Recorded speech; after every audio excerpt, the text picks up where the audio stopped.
perception or a favor. Let me put full slideshow here. And we are saying the more information consumers have about a product, the more comfortable they are about in buying our product. We are supposed, as marketers, we are supposed to continuously communicate with our consumers, provide more information about our product, so that our consumers are comfortable in buying, in consuming our products. The two-way flow of communication between the marketer or between the organization and the consumer is really essential, because that will build up in creating a positive perception.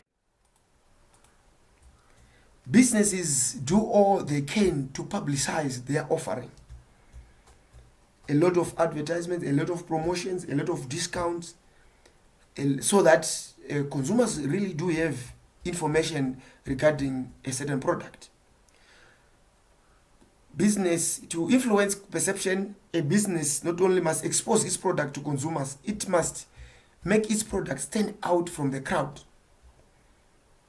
Our products need to stand out from the crowd. Remember, you are not selling a product on your own. You do have competitors. You do have other companies who are offering most probably the same product. So it's all to do about the exposure. How much do our consumers know about a certain product? So as marketers, we always need to expose our products, put more information about our products, create advertisements, create promotions about our products, so that our product stands out from the rest of our brands, of the brands.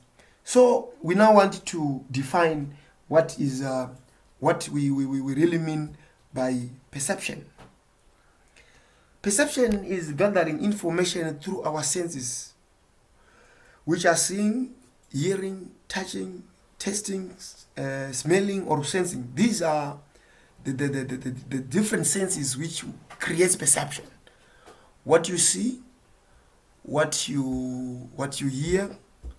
You can create perception from taste. Most probably, when you consume something, you smell something.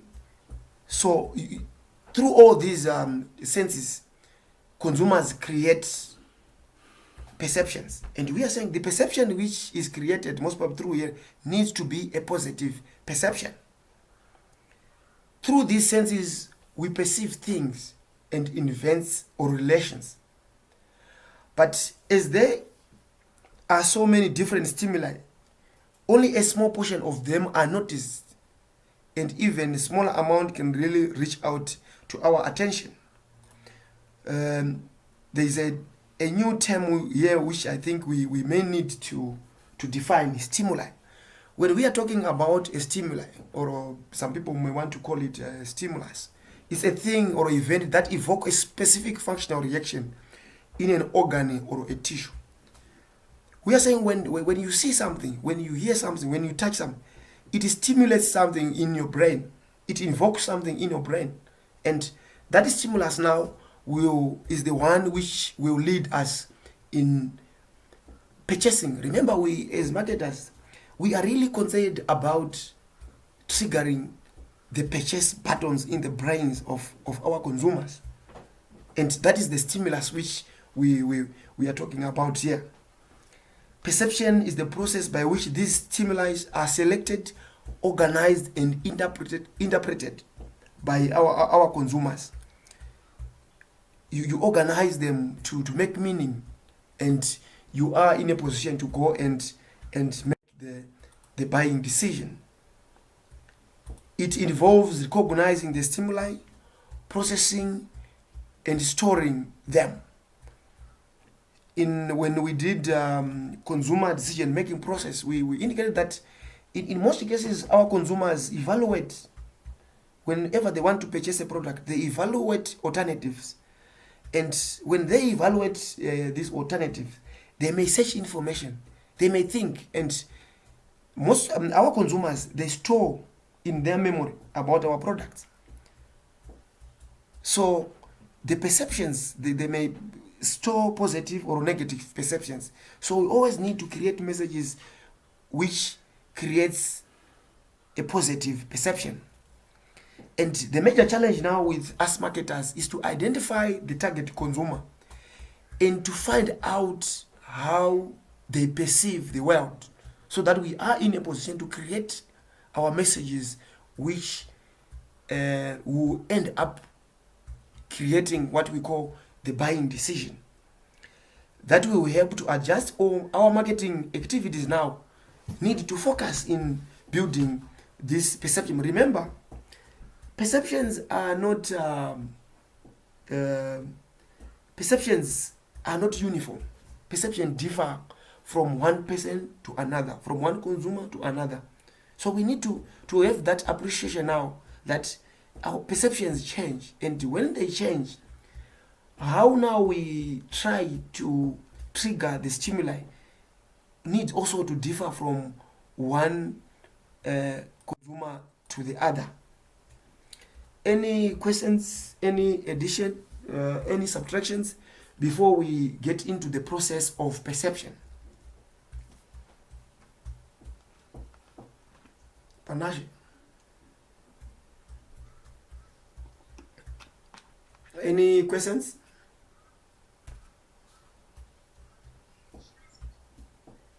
Is that,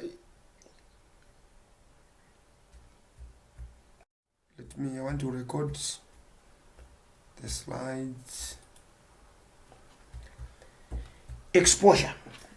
Exposure occurs when a stimuli comes within the range of someone's sensory receptors, being its sight, smell, or touch.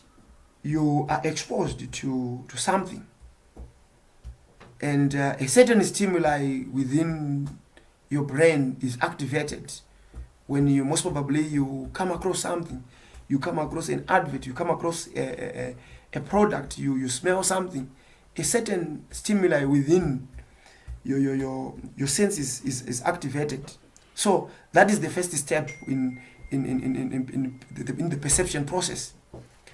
Consumers may either tend to concentrate on certain stimuli while being completely unaware of the others, or they may even go out of their way to ignore certain messages.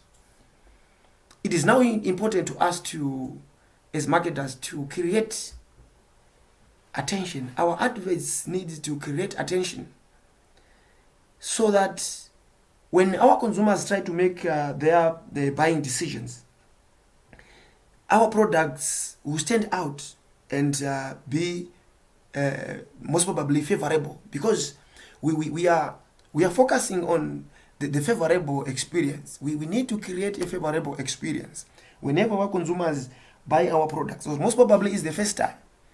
We need to create that the exposure needed to trigger the stimuli within the brains of our consumers. Then attention. Attention now refers to the extent to which processing activity is devoted to a particular stimuli. We need to create the attention. First is exposure, then we need to create attention. Most probably the consumer wants to know more about our products. The consumer may want now to search more about our product. Consider, for example, the thought of having to sit through both interesting or less interesting lecture. You need to create the interest in the minds of our consumers, because interest will lead now to purchasing. And we are saying this can vary depending on both the characteristics of the stimuli, i.e., the lecture itself, or the recipient, the mental state at that time. For a consumer to create attention, most probably it is about the product. It is about the packaging of the product. It is about the branding. Most probably it's about the size of our product, or it's about the mental state of our consumers. It's about how they are feeling at a particular moment. And this now brings into discussion the issue which we discussed last week about the effect of music, how music can create attention. Most probably when you get into supermarkets, they play music in the background so that there is this issue of attention. Then consumers often are in a stage of sensory overload where they are exposed to more information than they can process. Marketers need to understand that you may not need to overload consumers. I once talked about the aspect of repeating adverts to such an extent that a consumer, it creates a sort of burden in the brains of consumers. So we need to strategically, when we are exposing information to our consumer, we need to make sure that we don't have what we call information overload. Because information overload may lead the consumer most probably to dislike our product or our brand. And taken from a marketing perspective, we are often bombarded with marketing stimuli from commercial sources, thus making competition for our attention an ever increasing phenomenon. We need to be very strategic when we try to stimulate certain behavior within the brands, within the brains of our consumers. Then there is interpretation, which refers to meaning that we assign to our sensory stimuli. Consumers are exposed to the adverts, the messages which we create as marketers. And at the end of the day, they create meanings.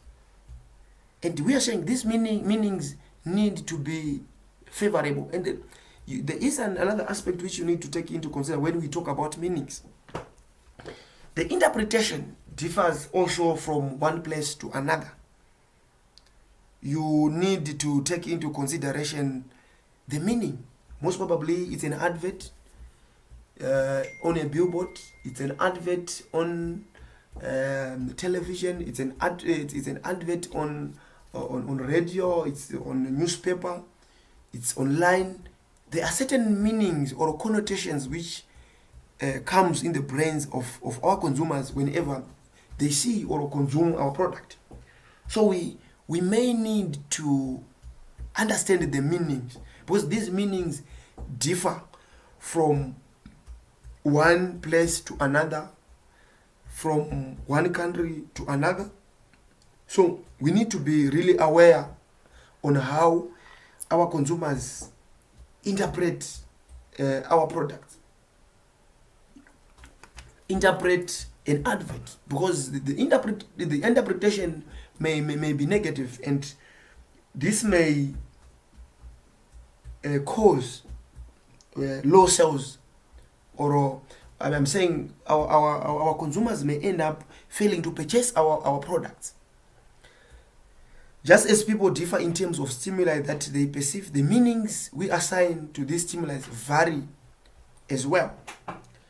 Two people can see or hear the same event, but their interpretation of it can be different as night and day, depending on what they expected from the stimuli to be. Interpretation also, you need to understand that interpretation varies based on culture.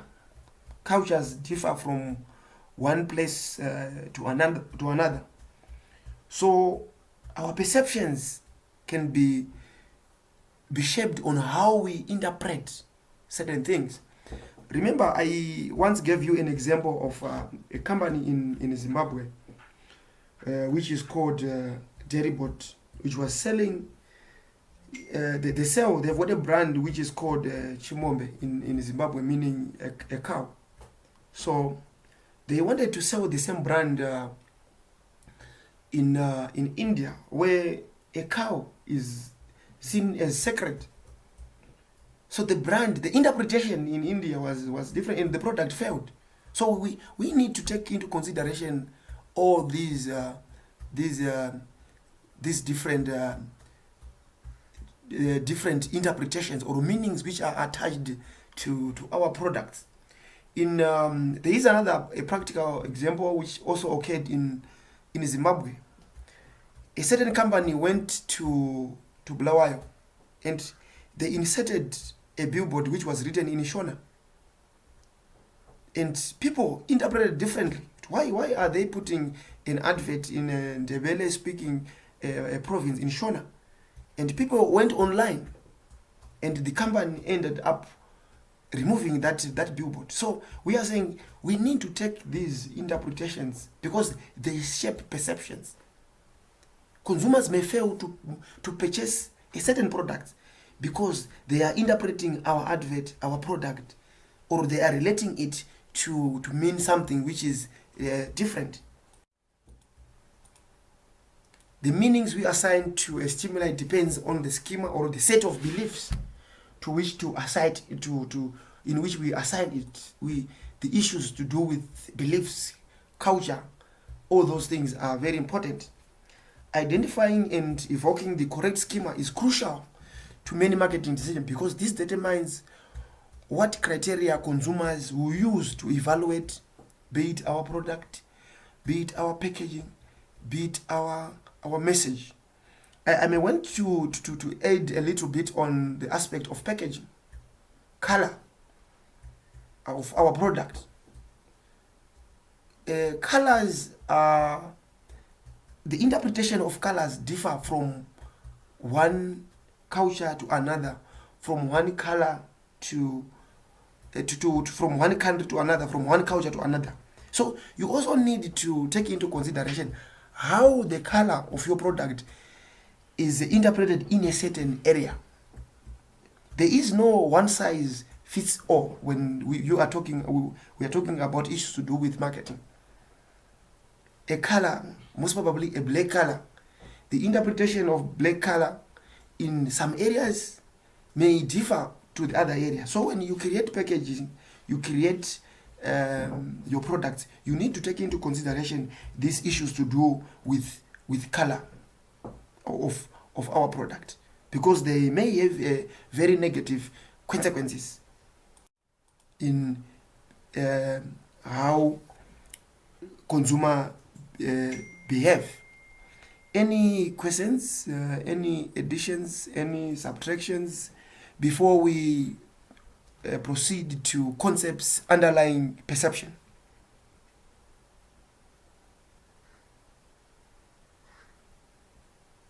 Keeping quiet may mean you understood nothing, or it may mean you know everything. Manuel,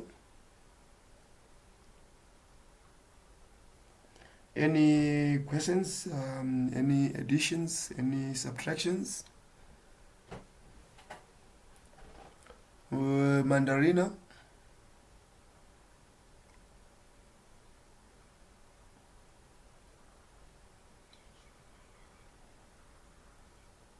Okay, so let's proceed to concepts underlying perceptions.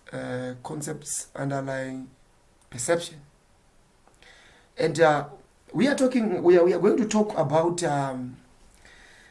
what psychologists call them. They call them thresholds or sensory thresholds of consumers, or the intensity of a stimuli that can be registered whenever, most probably, you touch something. We are going to talk about these the sensory thresholds or the intensity of a stimuli, and how the intensity, these thresholds influence consumer behavior. And we are going to talk about three basic concepts or three thresholds: absolute, differential or subliminal thresholds. Absolute threshold refers to the minimum amount of stimuli that can be detected on a given sensory channel. Let's say you see a product, you see an advert, you see a message. Absolute threshold refers to the minimum amount of stimulation. Then we have got what is called differential thresholds. On the other hand, refers to the ability of a sensory system to detect changes or differences between two stimuli. Most probably we have got two products. The ability of a consumer to differentiate two stimuli from a product, that is called the differential threshold. Then I will go to the subliminal threshold. Is the level at which consumer is not aware of the stimulus being presented.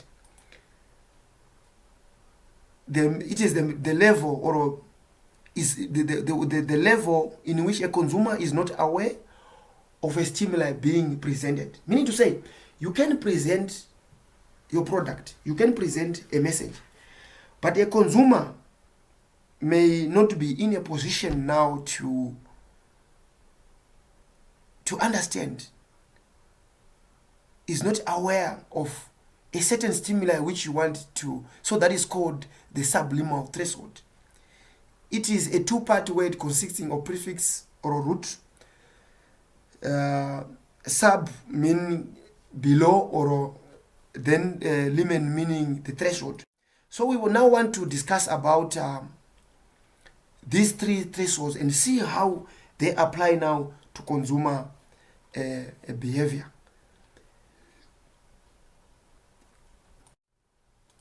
Just wait a little bit here. So we are going, for you to be in a position to understand these stimuli, these different thresholds, we are going to use what is called the Weber law of just noticeable differences. Ernest Weber found that the amount of change required for a consumer to notice a change is systematically related to an intensity of the original stimuli. In other words, the stronger the initial stimuli, the greater the chance must be for us to notice it. For example, some retailers have been known for markdown prices in order to boost sales. But the argument is not whether you mark down, but how much you mark down. And I'm saying marketers may go and do promotions, or may go and rebrand. To what extent does our consumers know that you have rebranded? Marketers can go most probably and reduce prices. To what extent does our consumers realize that you have reduced the price? Marketers can go and increase the price. To what an extent? So those are those three, the differential, the subliminal threshold, which I indicated.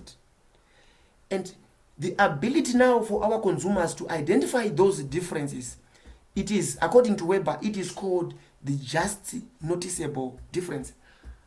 Are our consumers be in a position, is there any certain stimuli within the brains of our consumer which is triggered to identify the just noticeable difference?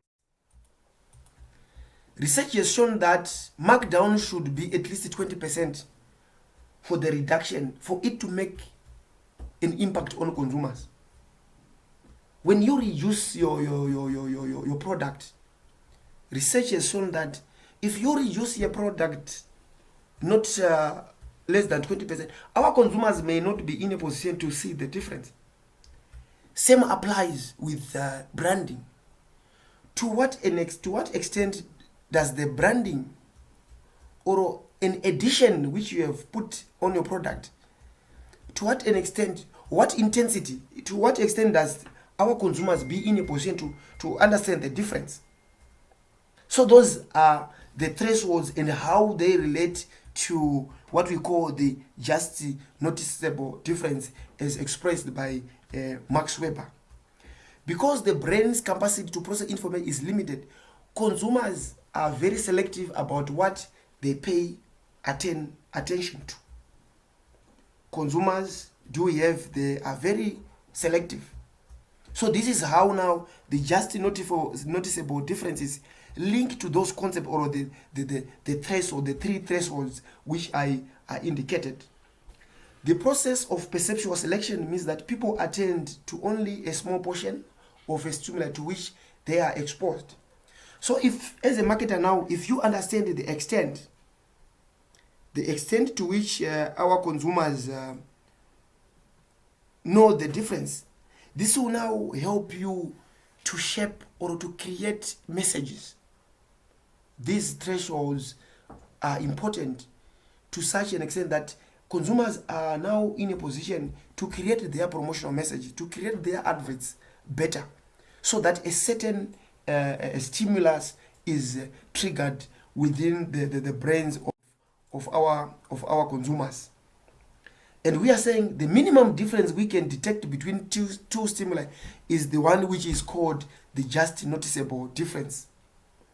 The issue of when or if consumers will notice the difference between two stimuli is relevant to marketing situations.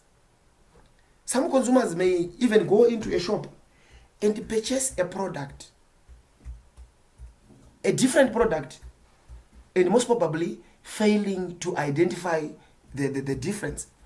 I will give you an example of products which are produced by very big companies, be it in America and in China as the biggest. I will use those examples as one of the biggest manufacturers of tech gadgets or electronic gadgets.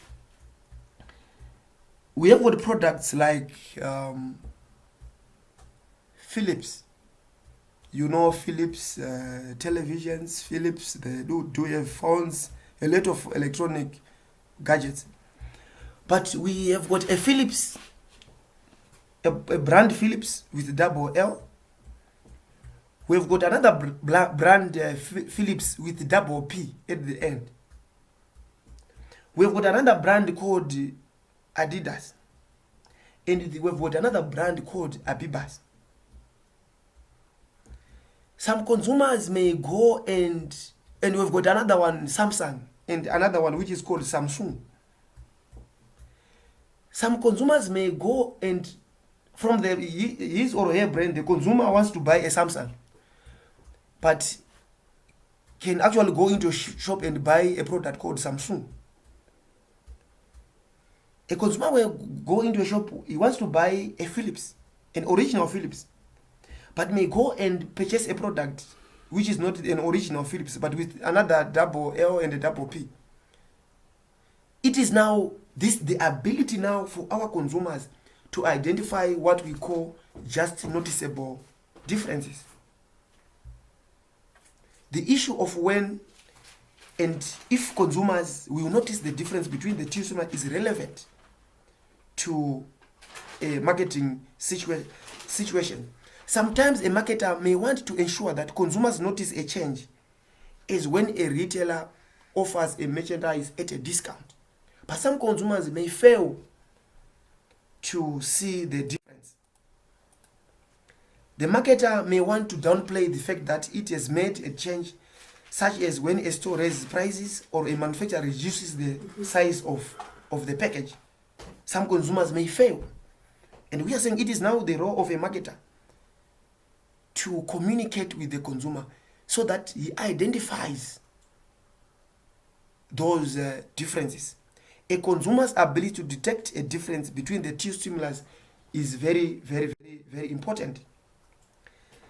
So after this now, we are now going to look into a concept which is called perceptual mapping or product positioning. We now want to understand how do we now know the perceptions of consumers. How do we identify these perceptions? How do we now position? I think I made a typing error there on I wrote product positioning instead of brand positioning. It's supposed to be brand positioning. When I was doing my first degree, I thought there is something called product positioning. But when I went on to read a book, a video by this renowned scholar of marketing, Kotler, I learned that there is nothing like product positioning, but there is something called brand positioning. And when we are talking about perceptual mapping and brand positioning, we now want to get into the brains of our consumers and see what they think or what they believe about our brand. And for us to be in a position to do that, we use what is called perception mapping. Before we get into perception mapping and brand positioning, any issues arising from the thresholds and how it relates to just noticeable differences, that theory of Max Weber. Because I think after this perceptual mapping, we will go to the end of our lessons so that we discuss other issues. Any questions so far? Additions, subtractions, before we proceed?